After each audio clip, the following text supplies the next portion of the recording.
অঞ্চলে একজন রয়েছেন সফট, ভেরি সফট ডিসমিসাল। আমি বলছি এবারে কিন্তু তিনি আউট হয়ে গেলেন। গত ম্যাচের মতো এই ম্যাচে নিজেকে মেলে ধরতে পারলেন না। এসে মাহফুজুর রাব্বি শুরু করলেন বসুন্ধরা সিমেন্ট এন্ড থেকে এবং এই ওভারের প্রথম বল থেকে একটা রান।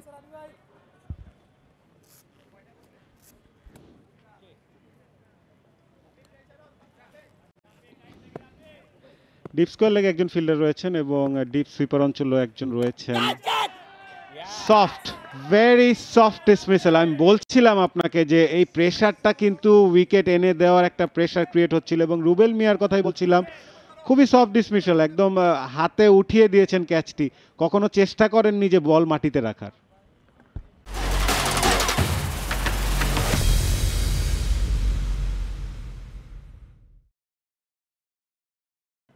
একেবারে ঠিকই বলেছেন, খুবই সহজ এবং দেখে মনে হচ্ছিল যে ক্যাচ প্র্যাকটিস করাচ্ছেন।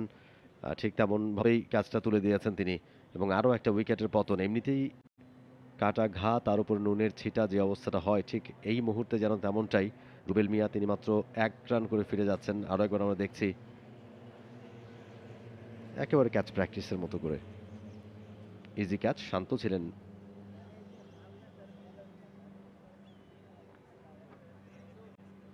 নাজমুল হাসান শান্ত এবং সরাসরি তার কাছে কোনো রকমের ভুল ত্রুটি করেননি ক্যাচটা ধরে নিতে।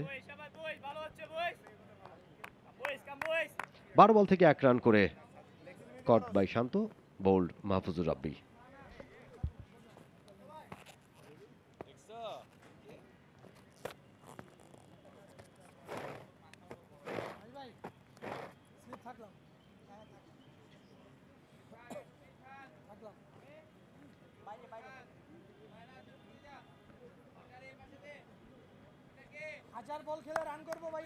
আহরার আমিন নিউ ব্যাটার, ভালো ব্যাট করেছেন এখন পর্যন্ত। গত 3 ম্যাচে তার 100-র উপরে রান রয়েছে, একটা 50 রয়েছে এবং তিনি হাইয়েস্ট রান গেটারদের মধ্যে এখন পর্যন্ত 13 নম্বরে রয়েছেন আহরার আমিন।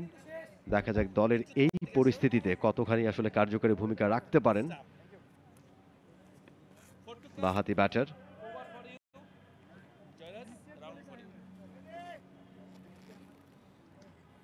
বসুন্ধরা সিমেন্ট এন্ড থেকে বল করছেন মাহফুজুর রাব্বি।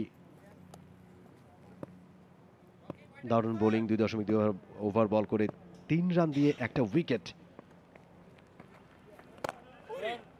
অফ স্টাম্পের বাইরে রক্ষণাত্মক ভঙ্গিমায় খেললেন নিউ ব্যাটার আহরার।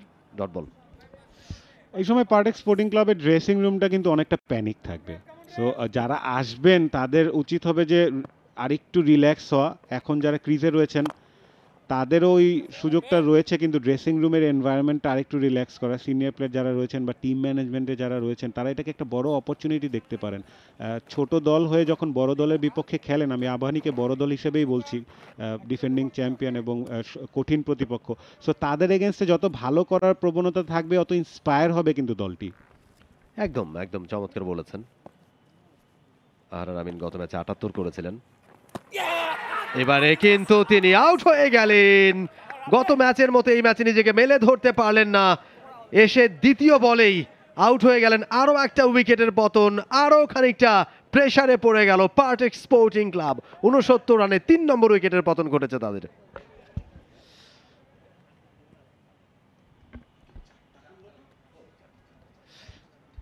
কারেকশন, 4টি উইকেট পড়েছে 69 রানে এবং 4টির মধ্যে 3টি কিন্তু দুজন বাঁহাতি স্পিনাররা ভাগাভাগি করে নিয়েছেন। আমরা বলছিলাম রাকিবুল এবং মাহফুজুর রাব্বির কথা, অফ স্টাম্পের বাইরে ছিল কিন্তু আসলে বলের উপর গিয়ে চড়াও হতে পারেনি ঠিকমতো। আউটসাইড এজ, বল কিছুটা স্কিডও করেছে। আরও একটি উইকেটের পতন। জয়রাজ শেখ সেট ব্যাটার ছিলেন, ওপেনার, 36 রান করে ফিরে যাচ্ছেন পার্টেক্স 69 4 উইকেটে।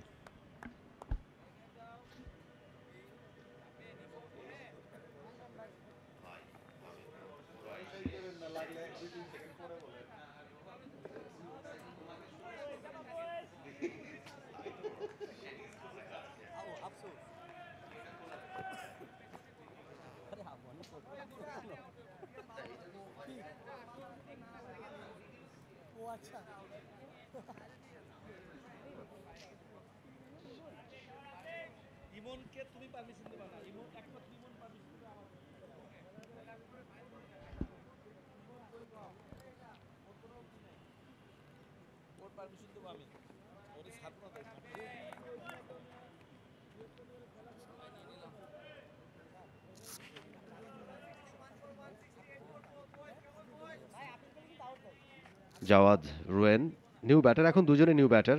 আউট হয়ে গেছেন অবশ্য জয়রাজ শেখ। 59 বল থেকে 36 রান করে তিনি আউট হয়েছেন, যার মধ্যে 4টা 4, একটা 6-এর মার রয়েছে জয়রাজ শেখের। চতুর্থ উইকেটের পতন ঘটেছে আহারার আমিন এবং জাওয়াদ রুয়েন, দুই নিউ ব্যাটার। এসে 1 রান দিয়ে রানের খাতাটা ওপেন করলেন রুয়েন, এবং এরই সাথে আরো একটা ওভারের খেলা শেষ হলো। 21তম ওভার শেষে 74 উইকেটে Partex sporting club. For more updates, subscribe to our YouTube channel and click on the bell icon. Follow us on Facebook and Instagram. Download T-Sports app to enjoy exciting games and highlights. Visit tsports.com.